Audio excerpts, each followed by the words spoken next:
Ditawari Jokowi jadi cawapres Ganjar, Prabowo jual mahal sebut Gerindra kuat.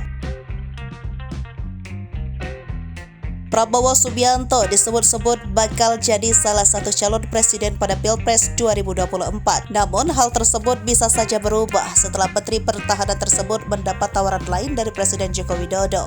Orang nomor 1 di Indonesia tersebut menawarkan Prabowo untuk menjadi calon wakil presiden mendampingi Ganjar Pranowo. Seperti diketahui, Ganjar baru saja ditetapkan sebagai capres yang diusung oleh PDIP. Lantas, seperti apa respon Prabowo soal tawaran Presiden Joko Widodo? Ketua Umum Partai Gerindra Prabowo Subianto bertemu Presiden Joko Widodo pada Sabtu 22 April 2023. Pasca pertemuan terjadi, terkuak bahwa Prabowo mendapat tawaran dari Presiden Joko Widodo untuk mendampingi Ganjar. Mengetahui hal tersebut, Prabowo Subianto tidak mau berandai-andai. Apalagi hingga kini ia dicalonkan sebagai capres dari partainya. Ia menyebut Gerindra saat ini agak kuat.